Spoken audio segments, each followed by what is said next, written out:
Hello guys, പുതിയൊരു വീഡിയോയിലേക്ക് എല്ലാവർക്കും സ്വാഗതം. ഗൈസ്, അപ്പൊ ഞാൻ ഇന്നത്തെ വീഡിയോയിൽ വരാൻ കാര്യം എന്ന് പറയുന്നത്, കഴിഞ്ഞ ദിവസം കേരള പോലീസ് അല്ലെങ്കിൽ പോലീസ് സേനയിൽ നിന്ന് എനിക്കുണ്ടായ ഒരു നീതി നിഷേധത്തെ കുറിച്ച് പറയുന്നതിനാണ് ഇന്ന് വീഡിയോ ആയിട്ട് വന്നത്. അതായത് കുറച്ച് ദിവസങ്ങൾക്ക് മുമ്പാണ് ഈ സംഭവം നടക്കുന്നത്.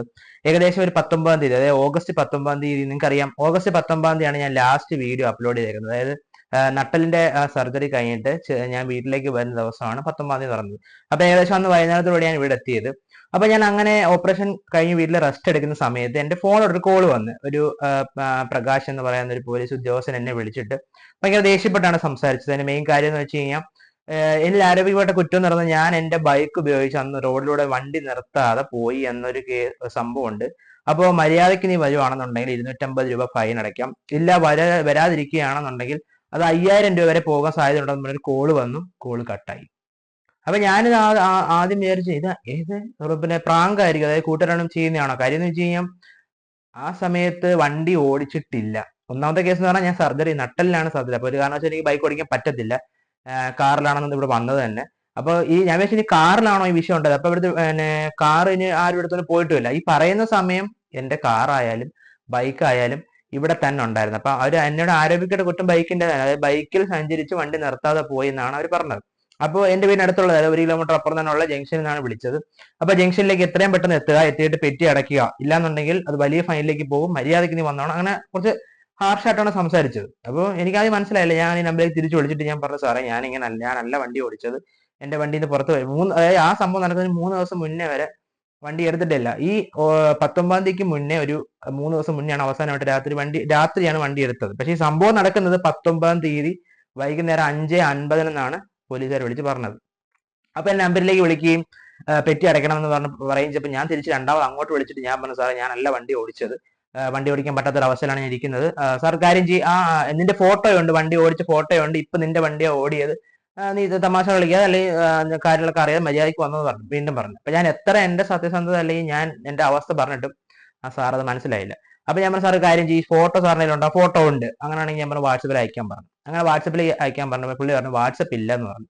എത്രയും പെട്ടെന്ന് വരാൻ പറഞ്ഞു. അപ്പൊ ഈ പറഞ്ഞ ജംഗ്ഷനുണ്ട്, ഞാൻ എനിക്ക് സഞ്ചരിക്കാൻ പറ്റാത്ത ഒരു അവസ്ഥയിലാണ്, വന്ന് കിടക്കുകയാണ്, അതൊന്നും അറിയത്തില്ല, പെട്ടെന്ന് വന്നേ പറ്റുന്നുണ്ട്. അങ്ങനെ എന്തായാലും കാരണം 250 രൂപ 5000 ആവുമെന്ന് ആലോചിച്ചപ്പോഴത്തേക്ക് നമുക്കറിയാം പൈസയ്ക്ക് നല്ല വിലയുള്ള കാര്യമാണ്. അപ്പൊ 250 രൂപ അടച്ച് കളയാലോ എന്ന് നടക്കാത്തൊരു കാര്യമാണ്. അത് ഞാൻ ആദ്യം ആലോചിച്ചു. പിന്നെ പോയിട്ട് പോലീസുകാരല്ലേ, നമ്മൾ അങ്ങോട്ട് എതിർക്കാൻ പോകണ്ട എന്ന രീതിയിൽ അത് വിട്ടു. അങ്ങനെ ഞങ്ങൾ ഈ പറഞ്ഞ സംഭവ സ്ഥലത്ത് എത്തിയപ്പോഴത്തേക്ക് അവരവിടെ ഇല്ല. അപ്പോൾ അവിടെ ഒരു ഹോം ഗാർഡ് മാത്രമേ ഉണ്ടായിരുന്നുള്ളൂ. അപ്പൊ എന്റെ അടുത്ത് ഞാൻ ആയൂർ എത്തിയതിനു ശേഷം ഈ പറഞ്ഞ സ്പോട്ടിൽ എത്തിയിട്ട് ഞാൻ വിളിച്ചപ്പോൾ എന്നോട് ആ ഉദ്യോഗസ്ഥൻ പറഞ്ഞു, ഞങ്ങൾ അവിടുന്ന് വാളകം എന്ന് പറഞ്ഞ സ്ഥലത്തേക്ക് പോവുകയാണ്. അപ്പോൾ അതായത് അവിടെ നിന്ന് ഒരു ഏകദേശം 6-7 കിലോമീറ്ററുള്ള സ്ഥലത്തേക്ക് പൊക്കോണ്ടിരിക്കുകയാണ്. ആ ഹോം ഗാർഡിനെ കൊണ്ട് കാണിക്കുക, വണ്ടി കൊണ്ട് കാണിക്കാൻ പറഞ്ഞു. അങ്ങനെ ഞാൻ എന്റെ വേറൊരു കൂട്ടുകാരനെ വിളിച്ച് ഈ വണ്ടി എടുപ്പിച്ച് അവിടെ കൊണ്ടു ചെന്നപ്പോഴത്തേക്ക് അവർ അവിടെ ഇല്ല.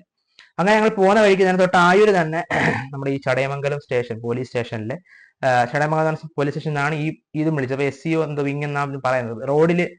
റോഡിലൂടെ നടക്കുന്ന വണ്ടിയിൽ പിടിക്കുന്ന ഒരു വിങ്. അപ്പം ഇവർ വിളിച്ച് ആ സർക്കിളിലൂടെ ഞാൻ പറഞ്ഞു, സാറേ എന്നെ കോൾ വന്നായിരുന്നു, ഇന്ന ആളാണ് വിളിച്ചത്. അപ്പൊ ഞാൻ എന്റെ അവസ്ഥയെല്ലാം ആദ്യമേ ഈ സർക്കിൾ ഇൻസ്പെക്ടറോട് പറഞ്ഞു, സാർ ഇങ്ങനെയാണ്, ഞാനിപ്പോൾ സർജറി കഴിഞ്ഞ് എനിക്ക് ഇറങ്ങാൻ പോലും പറ്റാത്ത അവസ്ഥ ഇരിക്കുന്നത്, ഞാൻ ബൈക്ക് ഓടിച്ചതായിട്ടാണ് പരാതി വന്നത്, അപ്പൊ ഞാനല്ല ഓടിച്ചത്. അപ്പൊ ഞാൻ ഇന്നത്തെ ദിവസം ഫുൾ ടൈം ഞാൻ ഹോസ്പിറ്റലിലാണ് തെളിയിക്കാനുള്ള വീഡിയോ ദൃശ്യം വരെ നമ്മുടെ ഉണ്ട്, കാരണം നമ്മൾ വ്ലോഗ് ചെയ്യുന്നുണ്ട്, അത് കാണിച്ചു. അപ്പൊ പുള്ളിക്ക് ഇതെല്ലാം മനസ്സിലായി, ശരിയാണ്, പറഞ്ഞ കാര്യങ്ങളെല്ലാം കറക്റ്റ് ആണെന്ന് പുള്ളിക്ക് മനസ്സിലായി. അങ്ങനെ ഈ ഹോം ഗാർഡിനെ ഇങ്ങോട്ടേക്ക് വിളിപ്പിക്കുകയും ആ ഹോം ഗാർഡ് വരികയും ചെയ്തു. ഈ ഹോം ഗാർഡ് നമ്മൾ ഇന്ന് നേരിട്ട് കണ്ടിട്ടേ ഇല്ല. അപ്പൊ വന്ന ഉടനെ ഹോം ഗാർഡിനോട് ഈ സർക്കിൾ ചോദിച്ചു, എന്താണ് സംഭവം എന്ന് വെച്ചാൽ, സാറേ വണ്ടി നിർത്താതെ പോയതാണ്, വണ്ടി നമ്പർ നമ്മുടെ കയ്യിലുണ്ട് എന്നൊക്കെ പറഞ്ഞു. അങ്ങനെ വണ്ടി നമ്പർ കാണിക്കുന്ന ഒരു തുണ്ട് കടലാസിലാണ്, അതായത് ഒരു പേപ്പർ കഷ്ണത്തിന് അടിവശത്ത് വണ്ടി നമ്പർ എഴുതിയാണ്. ഈ സംഭവം നടക്കുന്നതിന് മുന്നേട്ട് ആദ്യം എന്നെ വിളിച്ചപ്പം എന്നോട് വണ്ടി നമ്പർ ചോദിച്ചു. അങ്ങനെ ഞാൻ വണ്ടി നമ്പർ പറഞ്ഞു കൊടുത്തു. കാരണം സ്റ്റേഷനിൽ വിളിച്ച് നമ്മുടെ വണ്ടി നമ്പർ പറയുമ്പോൾ നമ്മൾ സ്വാഭാവികമായിട്ടും പറഞ്ഞു പോകും. അപ്പൊ ഞാൻ ആ വണ്ടി നമ്പർ പറഞ്ഞപ്പോൾ എനിക്ക് സംശയം എന്ന് പറഞ്ഞാൽ ആ സമയത്താണ് ഒരു നമ്പർ എഴുതി എടുത്തെന്നാണ് എനിക്ക് തോന്നുന്നത്. പിന്നെ ഇതിൽ ആകെ ഒരു അഭ്യൂഹം എന്ന് പറയുന്നത് എന്റെ നമ്പർ എങ്ങനെ കിട്ടി എന്നുള്ള കേസ് മാത്രമേ ഉള്ളൂ. അവിടെ നിൽക്കട്ടെ, നമുക്ക് ലാസ്റ്റ് പറയാം. അപ്പൊ ഇങ്ങനെ നമ്പർ കാണിച്ചു, നമ്പർ ആണെന്ന് പറഞ്ഞു. അപ്പൊ പറഞ്ഞു ആരാണ് വണ്ടി ഓടിച്ചതെന്ന് ആ ഹോം ഗാർഡിനോട് ചോദിച്ചു. അപ്പൊ ഹോം ഗാർഡ് ഉടനെ തന്നെ പറഞ്ഞ കാര്യം എന്ന് വെച്ച് കഴിഞ്ഞാൽ, ആദ്യമേ എന്നെ ചൂണ്ടി കാണിച്ചിട്ട് പറഞ്ഞു, ഞാനാണ് വണ്ടി ഓടിച്ചത്, ഇയാൾ തന്നെയാണ്. അപ്പൊ ഞാൻ അങ്ങോട്ട് ഉറപ്പിക്കാൻ വേണ്ടി ചോദിച്ചു, സാറേ ഞാൻ തന്നെയാണെന്ന് ഉറപ്പാണോ. നീ തന്നെയാണ് വണ്ടി ഓടിച്ചതെന്ന് ഹോം ഗാർഡും പറഞ്ഞു.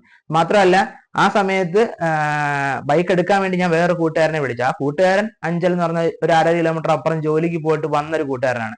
അപ്പൊ ഞാൻ അവനെയും വിളിച്ചുകൊണ്ടാണ് നേരെ ഞങ്ങളെല്ലാവരും ചേർന്നാണ് പോയത്. പോയ സമയത്ത് നമ്മളെ ഇന്നേ വരെ കണ്ടില്ലാതെ അദ്ദേഹം പറഞ്ഞ്, നമ്മൾ രണ്ടുമാണ് വണ്ടി ഓടിച്ചത്, ഓടിച്ച വണ്ടിയും ഇതാണ് എന്ന് പറഞ്ഞ് ഇങ്ങനെ പറഞ്ഞു. അപ്പോഴത്തേക്ക് ഈ സർക്കിളിന് മനസ്സിലായി ഇത് അവരുടെ കയ്യിൽ നിന്ന് പോയ കേസാണ്. അപ്പൊ ഞങ്ങൾ സംസാരിച്ചു, നമ്മൾ സാറേ ഇത് ഞാൻ ആ സർക്കിൾ അവസാനം അതാ ഹോം ഗാർഡിനെ ഞാൻ കാണിച്ചു, സാർ അതാണ്ട് ഇതാണ്ട് ഞാനിപ്പോ ഓപ്പറേഷൻ കഴിഞ്ഞ് വന്നതേ ഉള്ളൂ എന്ന് പറഞ്ഞാൽ പുള്ളി പറഞ്ഞു ഇതിന് മുമ്പ് ഇങ്ങനെയുള്ള സംഭവം നടന്നിട്ടുണ്ട്, പല അടവും നമ്മൾ കേട്ടിട്ടുള്ളതാണെന്ന് പറഞ്ഞു. അപ്പോൾ അങ്ങനെയൊക്കെ പറയാൻ പിന്നെ നമുക്ക് തിരിച്ചങ്ങോട്ട് പറയാൻ നമുക്ക് അതായത് നമ്മള് സൗമ്യ രീതിയിലാണ് സംസാരിച്ചതല്ല. അപ്പൊ ഈ സർക്കിൾ ഇൻസ്പെക്ടറിന് ഈ അവസ്ഥ മനസ്സിലായി, അതായത് സംഭവം ഇവിടെ എന്തോ ചെറിയൊരു മിസ്റ്റേക്ക് ഉണ്ടായതാണ്. അപ്പൊ ഈ കാര്യം സമർത്ഥിക്കാനായിട്ട് ഞങ്ങൾ അവിടുത്തെ പറയുകയൊക്കെ ചെയ്ത്, അങ്ങനെ എല്ലാം കഴിയുമ്പോൾ സർക്കിൾ വന്നിട്ട് കാര്യം ചെയ്യും, ഇയാൾക്ക് വയ്യാത്തതല്ലേ, നിൽക്കാൻ പറ്റാത്ത അവസ്ഥയിൽ പൊക്കോ, എന്തെങ്കിലും ഉണ്ടെങ്കിൽ വിളിച്ചോളാം എന്ന് പറഞ്ഞു. അപ്പൊ ഞാൻ വിചാരിച്ചു ശരി ഇതോടുകൂടി സംഭവം കഴിഞ്ഞല്ലോ, കാര്യം എന്ന് വെച്ചാൽ മിസ്റ്റേക്ക് പറ്റി വിട്ടതായിരിക്കും എന്ന് പറഞ്ഞ് ഞങ്ങൾ എല്ലാവരും തിരിച്ച് വീട്ടിൽ വന്ന് കയറി ഒരു 6-7 മണി ആയപ്പോഴത്തേക്കും ഒരു ചെല്ലാൻ എന്റെ ഫോണിലേക്ക് മെസ്സേജ് വന്നു, ചെല്ലാൻ ഇനിഷ്യേറ്റ് ചെയ്തെന്ന് പറഞ്ഞ് മെസ്സേജ് വന്നു. നോക്കിയപ്പോൾ 250 എന്ന് പറഞ്ഞ സ്ഥാനത്ത് 1000 രൂപയുടെ പിഴയാണ് വന്നത്. അപ്പൊ ഞാൻ അതിന്റെ ഒഫൻസ് നോക്കിയപ്പോഴത്തേക്ക് ഇതാണ് വണ്ടി നിർത്താതെ പോയെന്നുള്ള കേസാണ് ചാർജ് ചെയ്തേക്കുന്നത്. അങ്ങനെ ഞാൻ ഫോട്ടോ നോക്കിയാണ്, ഫോട്ടോ ഉണ്ടെന്ന് അങ്ങനെ പറഞ്ഞായിരുന്നു. അങ്ങനെ ഫോട്ടോ നോക്കിയപ്പോഴത്തേക്ക് ഈ ഫോട്ടോയിൽ വണ്ടിയോ അതടങ്ങുന്ന രേഖകളോ അല്ലെങ്കിൽ വേറെ ഒരു വണ്ടിയോ ഒന്നുമില്ല, റോഡിന്റെ ഒരു ഫോട്ടോ മാത്രമാണ്. ഞാൻ ഇതിനകത്ത് ഉൾപ്പെടുത്താം, റോഡിന്റെ ഒരു ഫോട്ടോ മാത്രമാണ് അതിനകത്ത് ഉണ്ടായിരുന്നത്.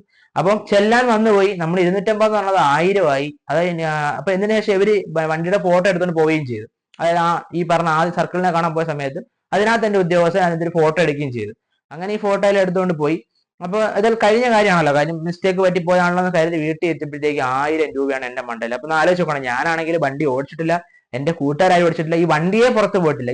ഈ വിളിക്കുന്ന സമയത്തെല്ലാം വണ്ടി ഇവിടെ ഇരിക്കുന്നതിനുള്ള ഫോട്ടോ എല്ലാം എന്റെ ഉണ്ട്. മാത്രമല്ല ഇപ്പൊ ഈ പറഞ്ഞ സംഭവം നടന്ന CCTV ദൃശ്യം എടുത്താൽ തന്നെ നമുക്ക് അറിയാം നടന്നിട്ടുണ്ടോ ഇല്ലയോ എന്താണെന്നുള്ളത്. പക്ഷേ ഇതൊന്നുമില്ല, നമ്മളൊന്ന് ചെറുതായിട്ടൊന്ന് ഇതിനെ കുറിച്ച് ചോദിക്കാൻ പോയപ്പോ തന്നെ 250 എന്നുള്ളത് 1000ത്തിലേക്ക് പോയി. അപ്പൊ ഞാൻ പറയാൻ വന്ന കാര്യം, നമുക്ക് ഇതിനെ പ്രതികരിക്കാനുള്ള യാതൊരു ഓപ്ഷനും ഇല്ല. അതായത് ഇങ്ങനൊരു അവസ്ഥ കിടക്കുന്ന എനിക്ക് പോലും ഇങ്ങനെ പൊട്ടെ 250 അല്ലെ 1000 അല്ലെ എന്താ പറയുന്നത്, 250 ആയാലും 100 ആയാലും 10 ആയാലും നമുക്ക് വിലയുള്ള സാധനം നമ്മൾ ചെയ്തിട്ടുണ്ട്, അല്ലെങ്കിൽ നമ്മൾ അങ്ങോട്ട് കുറ്റം ചെയ്തിട്ടുണ്ടെങ്കിൽ ശരിയാ, ഓക്കെ നമ്മുടെ ഭാഗത്ത് തെറ്റുണ്ട്, നമുക്കത് അടയ്ക്കാൻ പോവാം. പക്ഷെ നമ്മൾ ആ ചെയ്യാത്തൊരു കാര്യത്തിനാണ് ഇപ്പം 1000 രൂപ പെറ്റി അടിച്ച് എനിക്ക് തന്നു. അപ്പൊ നമ്മൾ പോലീസ് എന്റെ ചോദ്യമാണ്, നമ്മളിപ്പം വീട്ടിൽ ഇരുന്നയാൾക്ക് നമ്മൾ ചെയ്യാത്ത കുറ്റത്തിന് പിഴ ചുമത്തി, ഓക്കെ ശരി 250 രൂപയായിരുന്നു, അത് നമ്മളൊന്ന് ചോദിച്ചതിന്റെ പേരിൽ അത് 1000 ആയി.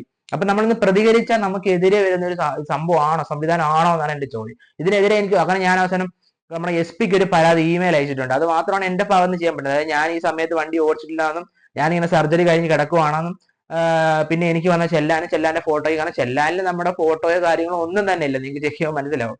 അപ്പൊ ഈ ഒരു അനുഭവം എനിക്ക് ഉണ്ടായെന്നുള്ളത് ഞാൻ നിങ്ങളിലേക്ക് എത്തിക്കണമെന്ന് പറഞ്ഞാണ് ഈ വീഡിയോ ചെയ്യുന്നത്. അപ്പോൾ നമുക്ക് പ്രതികരിക്കാൻ പറ്റുന്നില്ല, അതാണ് ഏറ്റവും വലിയ വിഷമം. എന്തായാലും ഇതിങ്ങനെ പറയണമെന്ന് തോന്നി. ഇതിൽ ന്യായം ഉണ്ടോ അല്ലെങ്കിൽ ആരുടെ ഭാഗത്താണ് തെറ്റ് എന്നുള്ളത് നിങ്ങൾ തന്നെ പറയുക. പിന്നെ എനിക്ക് ആകെ ഒരു സംശയം, ഞാൻ നേരത്തെ പറഞ്ഞ പോലെ എന്റെ നമ്പർ എങ്ങനെ കിട്ടി എന്നുള്ളതാണ്. അപ്പൊ എനിക്ക് 2 സംശയം എന്ന് പറഞ്ഞാൽ, ഒന്നെങ്കിൽ നമ്പർ എഴുതിയത് മാറിപ്പോയി, അല്ലാന്നുണ്ടെങ്കിൽ ചിലപ്പോൾ എന്റെ വണ്ടിയുടെ നമ്പറിൽ അതിന് ഫേക്ക് വണ്ടി ഓടുന്നുണ്ടായിരിക്കും. പക്ഷെ ഇതിന്റെ നിജസ്ഥിതി പോലും മനസ്സിലാക്കി അല്ലെങ്കിൽ ഇതിനെക്കുറിച്ചൊന്ന് ഒരുപോലെ എടുക്കാതാണ് അവര് നിസ്സാരമായിട്ട് 1000 രൂപ എഴുതി തള്ളി വിട്ടത്. അപ്പൊ ഈ ഒരു അനുഭവം ഞങ്ങൾ നിങ്ങളോട് ഷെയർ ചെയ്യണമെന്ന് തോന്നി, അതാണ് ഞാൻ പറഞ്ഞത്. അപ്പൊ നിങ്ങൾക്ക് എന്തെങ്കിലും പറയാനുണ്ടെന്നുണ്ടെങ്കിൽ കമന്റ് ബോക്സിൽ നിങ്ങൾ രേഖപ്പെടുത്തുക. Okay guys.